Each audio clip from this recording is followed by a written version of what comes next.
What's up, everybody? Dark 1985. There's levels to this. Got a quick question for you guys that I want to try to help answer. Maybe we can answer this together. Can the Asus ROG Ally replace your gaming consoles as your main console or your only gaming device? Well, the question is very dependent on you, and I hate answering questions like that because it sounds like a cop out, because it's either a yes or no, right? But it really does depend on you, what type of gamer you are and what type of experience you want. So let's go through each console, and or the two main consoles. That we go through all three consoles. We can use the Switch, and we'll see if the Asus could replace it. Okay, so when it comes to the PS5, okay, the main point of the PS5 is not its ecosystem. It's not any of that stuff. It's not a subscription service. It's the actual games that get released on it that are exclusive to the system that makes the system shine. Okay, everything that's third party shouldn't matter. Will be able to run on the ROG Ally. Not only that, but the big free-to-play games as far as like Warzone and Fortnite and Apex Legends and all that stuff could run perfectly well on the ROG Ally. So there the PS5 has no advantage over it. Where the advantage does come into play is with its exclusive content. Now what the PS5 has is what I'm going to call realistically it's timed exclusive content, because eventually all those games will cross over to PC. So there you go. Like right now, you can play God of War 2018 on your Asus ROG Ally if you wish to download it. You can play Horizon Zero Dawn if you wanted to. You can play Days Gone if you wanted to. So there's a lot of games that are exclusive to the PS5 that are already playable on the Asus ROG Ally, because PS5 is putting a lot of their games on PC. Question you want to ask is, at what point will future games not run well anymore on the Asus ROG Ally? And it's a very interesting and unique question, because unlike the consoles, depending on how weak the hardware is in there, you can still tweak settings and you could possibly get a game to run at a resolution and at a frame rate that you may be okay with, just slowing down a few bells and whistles or whatever. So can it replace it? Again, it depends. If you're the type of gamer that wants to play Spider-Man 2 as soon as it comes out, then that's a huge no. So you might want to keep your PS5 if you are going to be playing your exclusive games as soon as they come out. Okay, so the PS5, that becomes a no. The Nintendo Switch, can this replace the Nintendo Switch? Well, unless you plan on doing some, let's say, funky stuff to get that to run like a Nintendo Switch, if you know what I mean, then no, it can't replace a Nintendo Switch either, because the Nintendo Switch also has a whole bunch of exclusive games that don't run anywhere else. Okay, again, unless you're willing to do some type of hacking or whatever the case may be. Excuse me. So that goes to that. Now let's talk about the Xbox Series X. Can it replace the Xbox Series X? Well, this is where things get really interesting.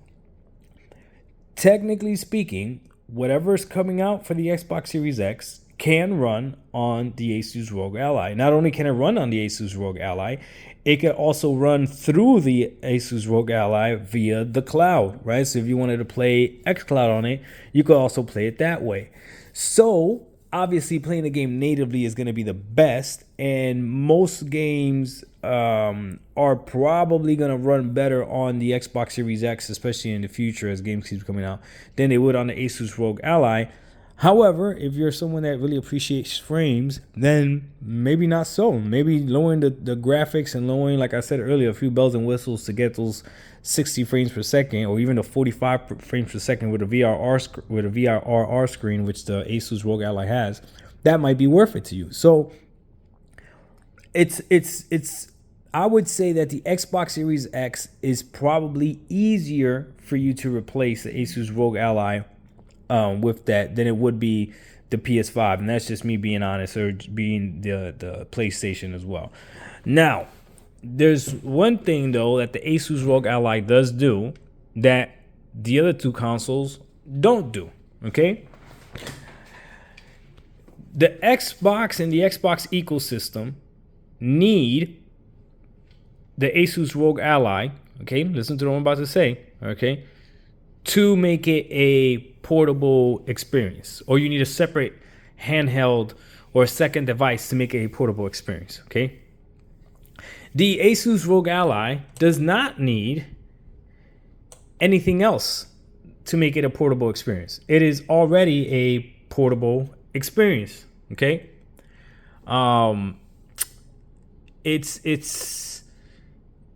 It's built into the system, right? You can take it on the go, or you can dock it if you wish, okay? So that's something that needs to be said. There is my Asus ROG Ally right now on my monitor. As you can see, it's docked. I got my keyboard here. I go ahead, turn my little Bluetooth keyboard on, and it allows me to log in.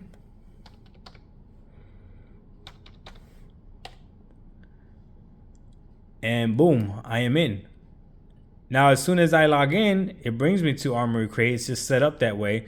So for those people that talk about how it doesn't give you a console-like experience or whatever the case may be, it depends what you wanted to do. It could give you that console-like experience. As soon as you log in, it takes you here. I mean, it's just one extra step. I don't have my fingerprint sensor set up to turn it on to do that, but you could do that as well, okay? But where this thing really shines is the fact that it is also giving you an extra ecosystem, which is the PC ecosystem. And with the PC ecosystem, you have the options to buy games from many different, launchers, many different apps, many different markets. Whereas for the PS5 and the Xbox Series X, especially digitally, you're going to be locked to their stores, right? You have access to Steam on the Asus ROG Ally, which is funny because they're promoting the Steam Deck right there. That's funny. $350, huh? Or $360, huh? You have access to the Steam sales, okay? And again, I'm using this is actually the Asus ROG Ally running all this right now, okay? In dock mode, all right? You have access to Xbox Game Pass if you're a Game Pass Ultimate subscriber or a Game Pass PC subscriber, okay? And believe it or not, you also have access to PS Plus, okay? I will show you. There's a PlayStation app right here. We're gonna go ahead and log in. So you have access to PS Plus as well. Now, obviously, PS Plus, you're running these games on the cloud, right? You're not running them natively or anything like that. But again, it is another option. Or you could just wait for games to get dropped and released. So look at this. Horizon Forbidden West? Really? Really? I could stream this?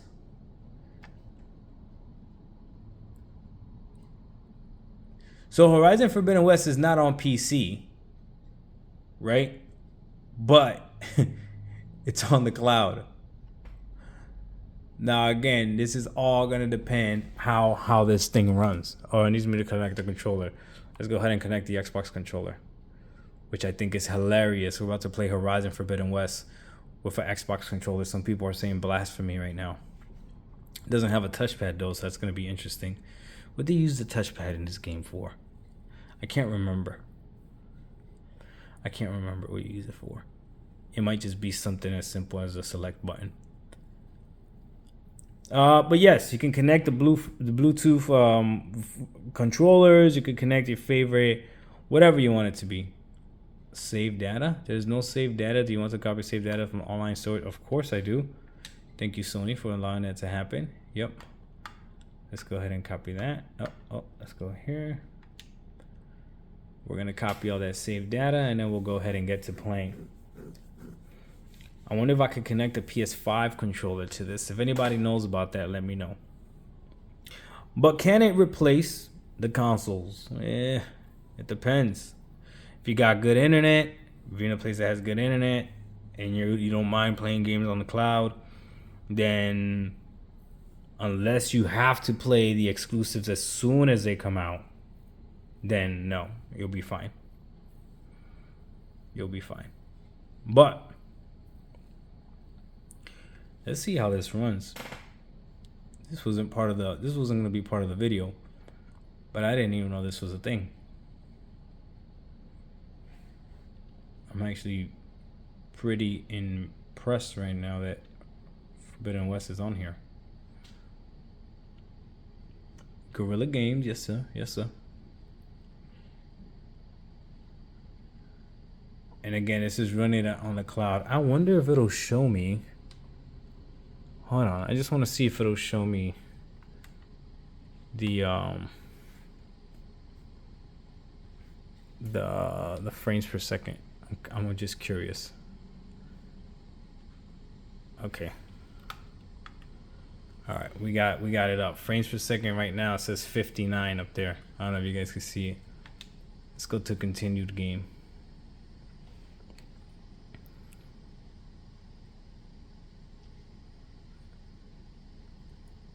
I mean, if it streams it at 60, that's pretty good. But let's see how it feels. Sorry if the video is a little bit longer than I wanted it to. I just wanted to show that PlayStation games can also be played. Now, I have some apps open in the background, which is usually not advised.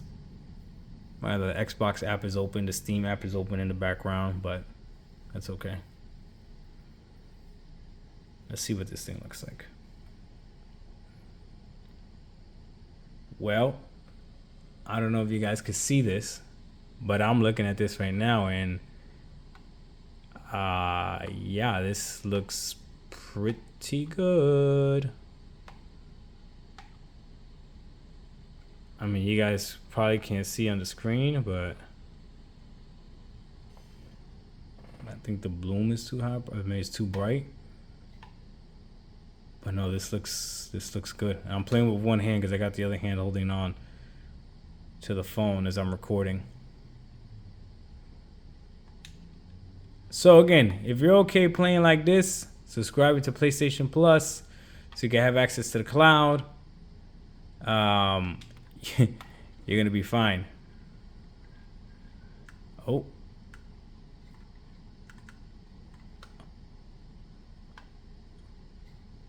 Yeah, I'm actually pretty impressed right now. So there you have it. That's the Asus ROG Ally playing PlayStation Plus on cloud, playing Horizon Forbidden West. Plays well for a little bit that I played, I guess. So obviously that runs. Go ahead, go back to Xbox. Obviously these games are all gonna run, and again, the benefit of the Xbox app is that you can download the games, such as I have here. I have Atomic Heart downloaded. I have I have a Dishonored downloaded, Ghostwire Tokyo downloaded, or I could just simply go to cloud gaming and play these games on the cloud as well. Okay, so that's also a huge advantage. Again, I think if you're questioning what can this replace, the Xbox is probably the one that can replace the easiest, but I'm not gonna lie to you, the games are still not gonna look as good or run as great as they will on the Xbox from just a visual perspective. I did not mean to click on Ghostwire Tokyo. This thing's about to go crazy. And then if we go back to Steam, obviously you know that you got all your Steam games that you can play. So I feel like this video has been long enough already. Realistically though, I guess what are we missing if I was to remove those two consoles and only gamed on this? Performance for some games, visual fidelity for some games, but arguably some games might run better. I know Gotham Knights on this thing runs beautifully, but I don't know. You guys let me know what you think. Dark 1985, there's levels to this. We out. Peace.